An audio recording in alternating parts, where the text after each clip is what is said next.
Hi folks. Yes, I know, it's been a while since I last did a video for Your Linux Life.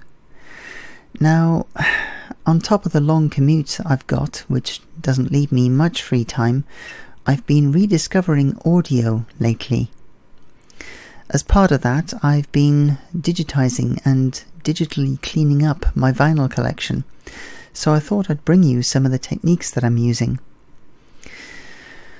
On top of that, in the last audio video that I did, I talked briefly about a tool called EasyTag, but because I hadn't used it in a while, I'd forgotten how to use it. So I'm going to bring you a bit more information on that as well. So here we are with a test file to go through, and we're going to open it with Audacity. Now we're going to make a copy of the files before editing, which is safer. And here is the file in all its 2 minutes and a few seconds glory. Now you'll easily see off to the right that we've got some blatant clicks in this recording, so I'm just going to zoom in on those. Now it's relatively easy to see what's going on.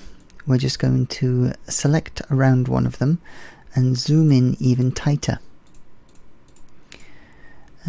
You can see how different it is and how sharp it is compared to the rest of the audio.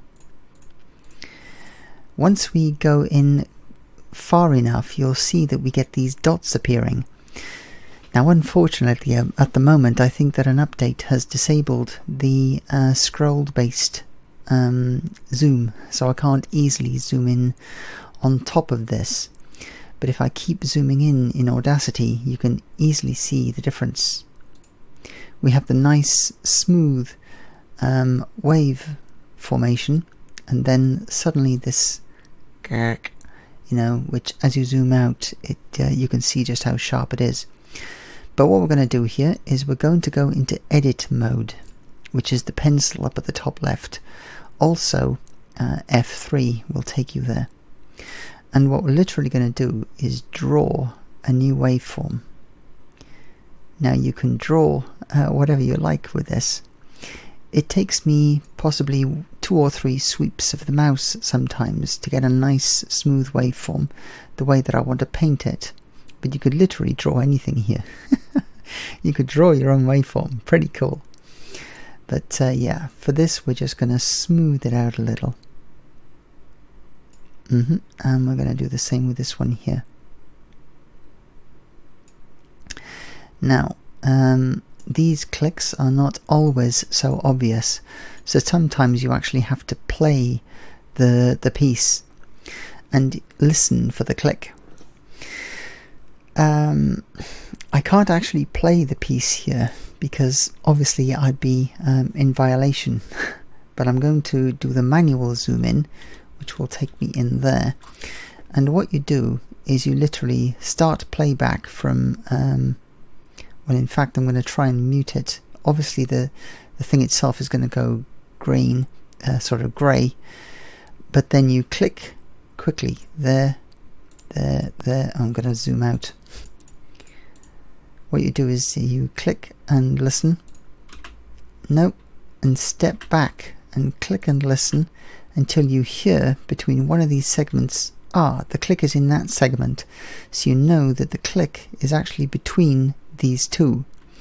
And then you can just use F1 to switch into selection mode, select it, and then you can zoom in. And with a bit of luck, you'll be able to see the dodgy click in amongst the smooth waveform. It's a long process and not for the faint-hearted by any means, but if you take out the obvious clicks, then it can go some way to improving the file. Obviously, of course, the key secret is to get the recording into such a state where you're not actually getting any clicks or very few. So that obviously means cleaning your records and all the usual stuff that you try and do. Adjust the weight on the tone arm, whatever you do. There's various bits and pieces of tricks. Okay, so now we have our FLAC files, MP3 files, OGG files, whatever, and we want to we want to change the tags on them, so we term this easy tag. Now it's quite a powerful piece of kit. I'm just going to rename this rather than just call it test file. I'm going to say, okay, this is track 4. It's called Clean Me Up on an album called Another Plastic Disc, and it's made by a group called Hell for Leather. Just for the heck of it. So we've got the name of the file is the key thing here. We've got separators, which is a space, a minus, and a space between each segment. And we've maintained a track file, a track number, the track title, the album name, and the group. So that's how we've done our naming convention in this one. Now, this easy tag is quite powerful. I mean, you can point it at a folder and it'll go through all the subfolders. So you can point this at your entire audio collection if you like. You'd have to be mad to do it, but there you go. Now, obviously I've only got the one file here. So I'm actually going to copy this and a few times. So you can just see the thing in action here. I'm just going to refresh easy tag. Not going to be easy. So there we go. We've got a number of different tracks here and different copies. You can either do this on one of them, or you can Control A to select all of them. Now you can bring up the scanner, and with the scanner, oh, it's attempted this already. It's got previous fill tags according to other people's notions.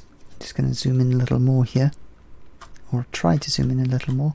I can't while I've got that down. So in this case, we've got our track number, which is %n. We've got our separator, which is space minus space. Then we have our track title, which is %t.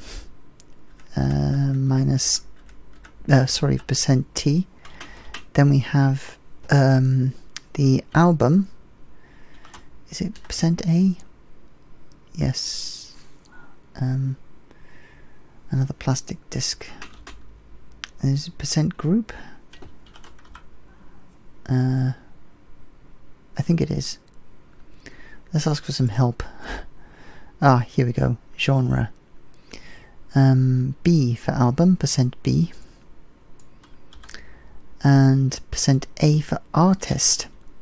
So okay, so we've got our fill tag in, and we're suddenly just going to say, okay, scan files. Boom. And now for each of these files, it's put in the title, which is Clean Me Up in all cases. They're all track number 4. The artist is Hell for Leather, and the album is Another Plastic Disc. So you can see that it's automatically filled in the tags. All the changed tags have now gone red to say there's alterations here, do you want to save them? And we can either save one of them, which is that one I think, save changes to selected files, and that saves it out. You notice that that now goes to black, or that's generate a playlist with the dots, so beware, there's 2 icons which look the same. Or you can just go Control A and just say write it to all of them. Repeat the action for the repeated remaining files. So it's one easy way to, so long as you've got the file names in some sort of consistent manner, it's an easy way to just take the information out of the file names and write it to the tags. And yeah, it's a relatively straightforward way of doing it, and quite reasonably efficient. Obviously it's going to depend on your collections, how you've got your files named and all that sort of stuff, but it could potentially save you some work. What I'm just trying to see here is if there's a way to get the folder in here, but I'm not sure there is. Scan the fill tag, rename file and directories, or process fields.